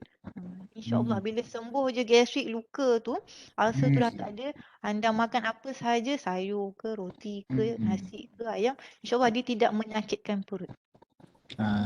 Yalah betul lah tu. Kalau luka dekat luar kita nampak, boleh lah kita elak-elak. Kalau luka dekat dalam perut tu macam mana? Harap menjawab soalan Cik Azman tadi. Okay, seterusnya Puan Alima. adakah sesuai minum susu Ensure Gold untuk umur 40 plus Oh, dan ada darah tinggi? Oh, okey. Yang pertama susu Ensure Gold ni kita kena tahu pengambilan dia berapa sudu, berapa kerap. Sebabnya kita ada juga kes Ensure Gold ni bagus tapi dia terambil terlebih sukatan. Jadi dia menyebabkan masalah tambah berat badan pun ada. Jadi in terms of membantu darah tinggi, sebenarnya mana-mana susu pun baik untuk darah tinggi kerana dia ada potasium. Potasium adalah sejenis vitamin untuk merendahkan tekanan darah. Cuma saya nak tahulah ni lebih lanjut berapa sudu, berapa harian supaya boleh kira kalori Puan Alimah ya. Untuk mengetahui sesuai tak dengan panggilan. Selalu saya akan kira lah berapa sudu. Sebab walaupun suggestion dekat tong tu tulis 5 sudu, tapi disebabkan pesakit saya mungkin dia terlalu kurus. Jadi saya boleh naikkanlah 6 sudu ataupun dia obese. Jadi saya kena cut separuh. 2 sudu je Puan boleh contoh. Tapi secara lumrahnya susu memang baik untuk tekanan darah tinggi kerana ada potasium. Bukan sebab susu tu lah, kerana kandungan dia. Okey, Puan Lima, jangan kena kira dulu eh. Kena kira dulu. Yang ni kena get back ni, kena PM ni. Okey. Seterusnya, Encik Hazri kembali. Minta pandangan berkenaan suplemen organik vs suplemen sintetik secara ringkas. Suplemen organik. Suplemen organik tu macam mana? Sayur yang buah yang dikeringkan jadi pil ke macam mana tu? First time saya dengar juga ni. Suplemen sintetik ni mungkin dalam lab lah ya dia buat. Kalau bagi saya lah secara lumrahnya saya sebut kembali ulasan saya yang pertama, mana-mana yang secara natural, organik yang memang Tuhan dah bagi, itu memang yang terbaik lah. Kita ni manusia atau macam mana pun kita boleh tiru partikel kan, walaupun vitamin C tu kita tahu komponen dia bentuk macam mana, masuk dalam lab dengan buah oren ataupun vitamin C original Tuhan bagi, memang berbeza. Okey, harap menjawab kepada Encik Hazri tadi ya. Mungkin Encik Hazri boleh tanya semula lah kalau untuk lebih detail ya. Okey, seterusnya. Okey, Cik Syahrizal bukan. Cik Syahrizal. Puan Sofia. Puan Sofia, apakah saranan cara pemakanan dan jenis makanan yang sesuai bagi orang yang mempunyai tekanan darah tak stabil? Darah yang tak stabil tu maksud pressure lah, darah tinggi. Mungkin kot dia tinggi naik lah kot. Kalau tak stabil kejap tinggi kejap naik kot. Okey, untuk makluman, bila kita sebut tekanan darah ni kita kena tahu datang dari mana. Ada yang macam ayah saya dia disebabkan jantungnya memang saiz jantungnya yang tak kuat, muscle otot jantung tak kuat. Jadi kita makan apa pun kita tak boleh nak baiki ototnya sebab tu kita kena makan ubat. Ada yang kedua disebabkan bila kita cek darah tinggi atau tekanan darah tak stabil ni disebabkan dia kekurangan 2 jenis vitamin. Satu dia terlebih sodium, garam. Dua dia kekurangan potasium tadi. Garam ni fungsinya bagus sebab tu kita dalam air pun ada garam sebab dia electrolyte balance kita panggil. Tapi bila terlalu banyak dia akan menyebabkan laluan salur darah kita itu sempit. Jadi oksigen akan kurang dan menyebabkan jantung pam laju. Tu yang kita check blood pressure naik. Jadi kita perlu kurangkan garam. Dan kemudian potasium fungsinya bila salur darah sempit, nak besarkan dia sikit lah bagi darah lalu secara lancar, makanlah potasium. Jadi 2 cara, kurang sodium, naikkan makanan tinggi potasium. Ni kira soalan terakhir. Ni kira soalan terakhir daripada Encik Hazril. Encik Hazril come back. Betul ke orang yang menghidap kanser tidak dibenarkan pengambilan makanan yang berdaging? Kanser, sebenarnya kalau kanser ya, dia bukan makanan yang berdaging tapi dia lebih kena confirm makanan tu dimasak. Dia ada kuman. Dia lebih kepada cara masak. Mesti sebabnya buah pun kita tak boleh bagi buah yang tak ada kulit, yang dipotong tanpa kulit. Contohnya kalau nak bagi pesakit kena macam contoh buah pisang sebab dia berkulit. Sebab kita nak bagi tahu benda-benda yang kita bagi kepada pesakit kanser ni sebab dia senang terdedah kepada kuman kan, mestilah makanan yang bebas daripada kuman. Sebab daging ni bila tak masak kuman tu lebih banyak daripada makanan yang tidak berdaging. Sebab daging kan dia ada protein yang digunakan kepada kuman untuk membiak. Dia lebih kepada kalau kita masak secara betul, insya-Allah makanan yang baik. Buah pun kalau kita bagi pesakit kanser pun kalau tak dibersihkan, clear yang baik, pun menyebabkan masalah kepada pesakit mengidap kanser. Okey, keyword dia untuk pesakit kanser ni kita kena pastikan makanan mereka ni bebas kuman lah ya. Macam tu. Jadi tapi jangan sanitize pula kita punya makanan tu. Tak tahu kan. Bebas kuman sanitize makanan.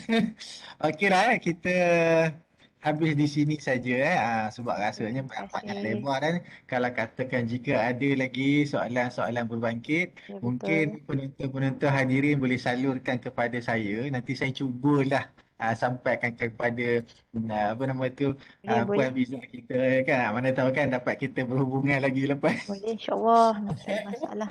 Saya boleh Ah, bantu mana yang okey. boleh. Ah, Minta maaf okeylah. juga salah silap sepanjang Ya. saya sharing topik ini, food that helps to boost immune system. Okey.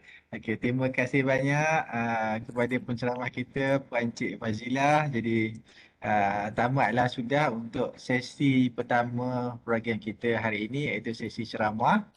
Terima kasih sekali lagi kepada Cik Fazilah. Okey, seterusnya tanpa membuang masa lagi saya menjemput apa nama itu uh, uh, wakil daripada Bank Islam.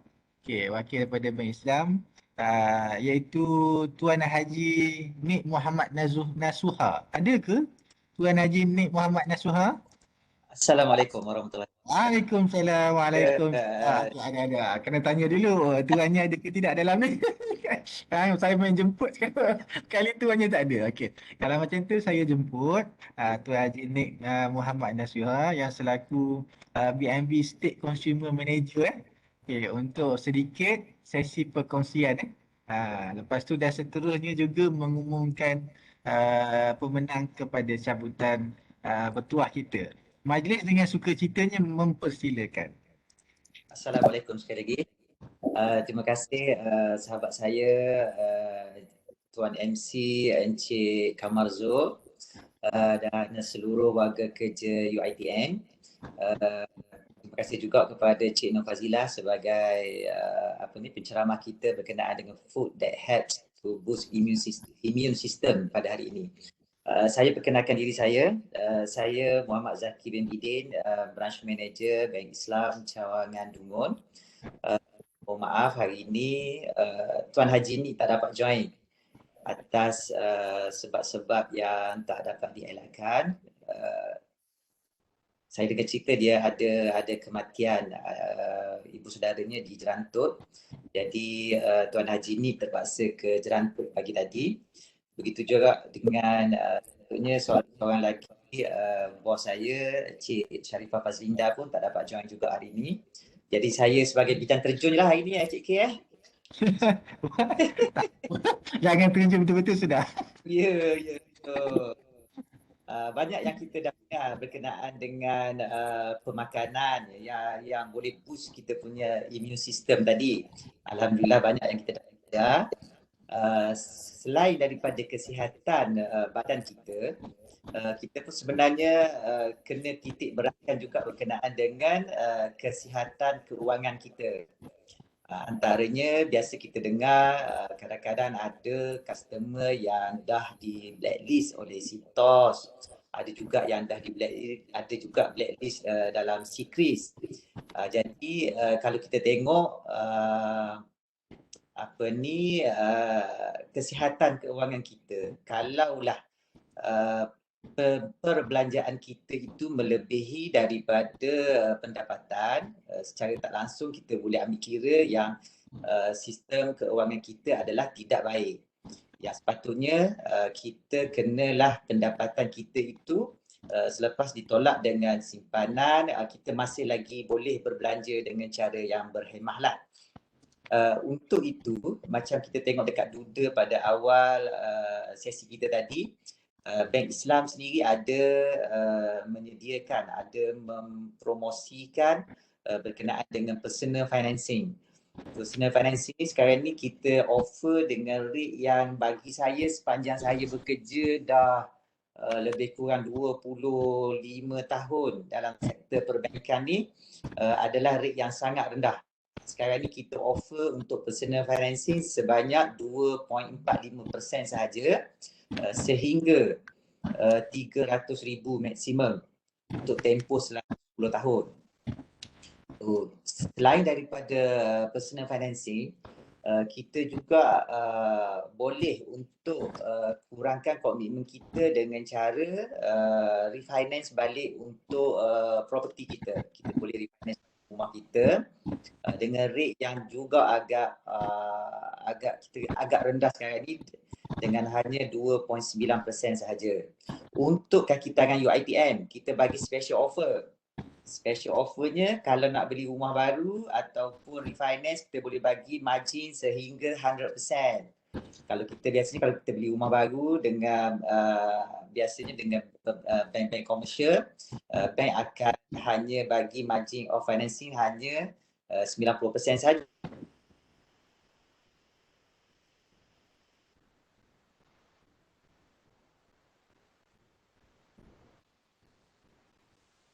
Hello, putus ke? Hello? Putus. Hadiah cabutan. Hadiah cabutan ni untuk setiap bulan 100,000 untuk seorang pemenang. Lepas tu berserta dengan hadiah-hadiah yang kecil-kecil lah, yang ada 50, 10 dan juga 1,000. Untuk hadiah quarterly, setiap 3 bulan pemenang akan dapat RM 1 juta. Dan jangan terkejut, untuk cabutan pada akhir tahun lepas, iaitu cabutan pada bulan 12, seorang customer di Dungun menang RM1 juta. Dan seterusnya, selain daripada itu ada juga pemenang sebuah kereta Mazda CX-5. Mana tahu lepas ni ada salah seorang daripada kaki tangan UiTM Dungun, UiTM Bukit Besi ataupun UiTM Terengganu yang boleh menang 1 juta. InsyaAllah. Selain daripada itu, selain daripada hadiah 1 juta tu, dia ada juga kempen untuk kempen pindah gaji. Kempen pindah gaji ni dia hanya terlibat kepada kaki tangan yang pindah gaji ke bank Islam.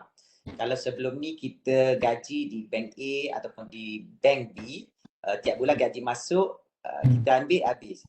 Apa salahnya kalau kita transfer gaji tu ke bank Islam, at least pada akhir bulan tu ada peluang kita untuk menang sesuatu.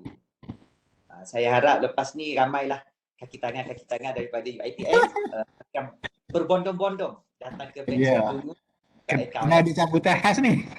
Ya, cabutan khas. Cabutan khas untuk UiTM Terengganu InsyaAllah. Pada itu kalau bagi staf UiTM yang tak nak dah buat financing, yang orang Terengganu kata tak berbutang dah, kita buat pula ASB financing, simpanan ASB. Bank Islam pun baru start, kita dah ada simpanan ASB. Untuk financing ASB ni kita pun boleh offer rate dengan 3.52% saja untuk tempoh maksimum sehingga 70 tahun ataupun 40 tahun yang mana lebih dahululah. Saya rasa itu saja daripada saya. Seterusnya saya akan umumkan 5 orang pemenang kita yang bertuah pada hari ini.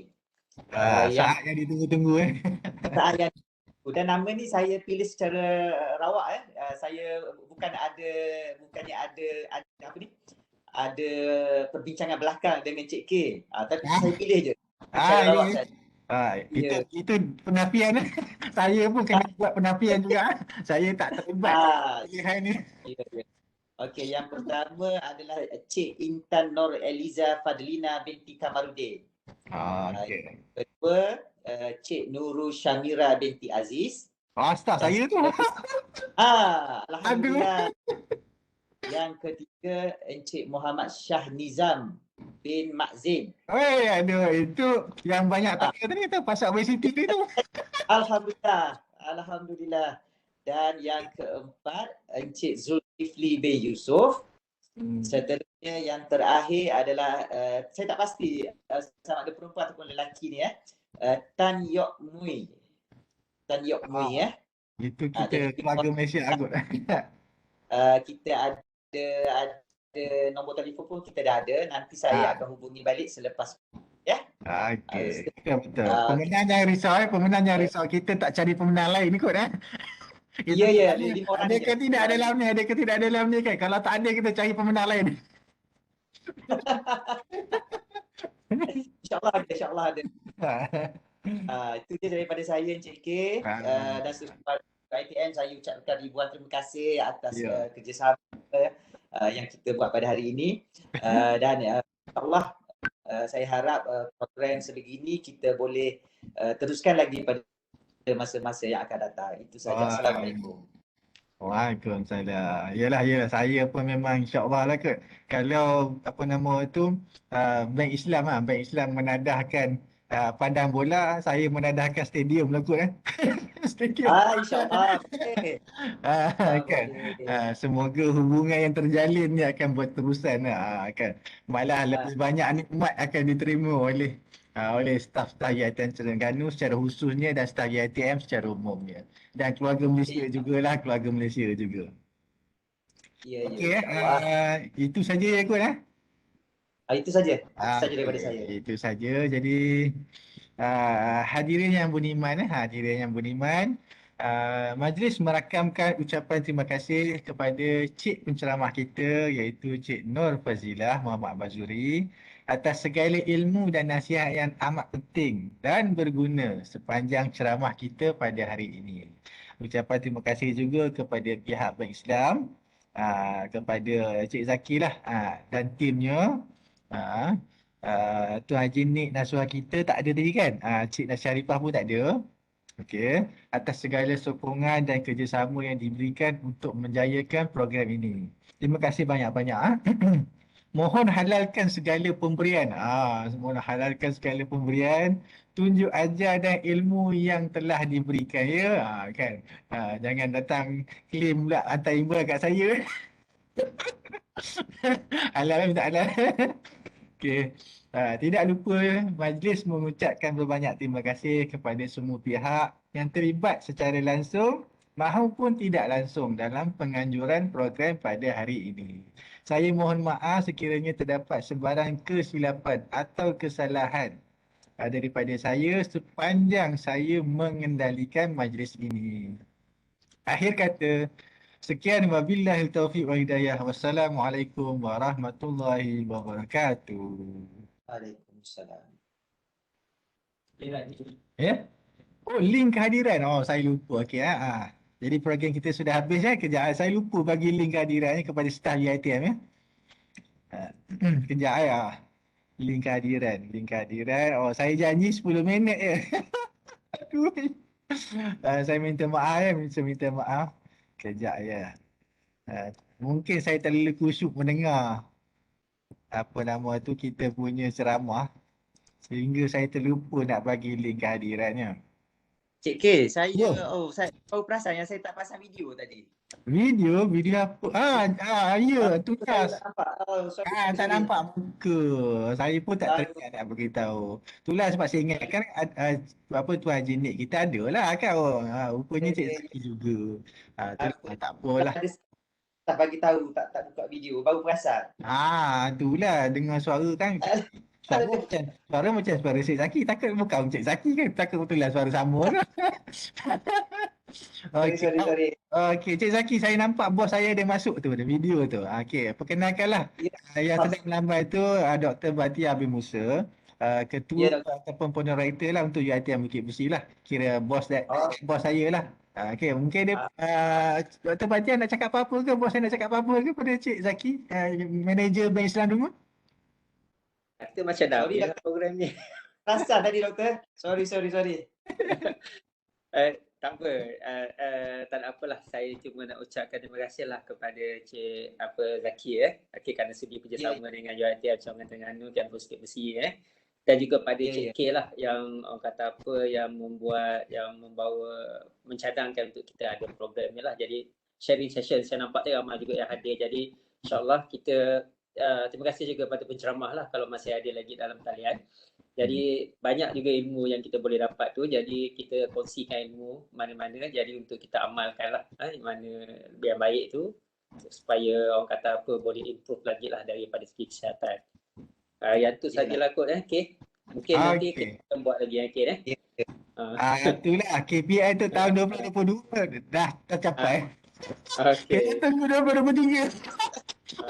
Tapi maknanya bentuk kerjasama dengan Bank Islam tu banyak lagi yang Ya. kita Kerjasama insya-Allah tadi. Cik Zaki kata dia nak tadah pada mula tadi. InsyaAllah boleh. Kita tak ada pandang lagi, ada pandang kecil. Okey.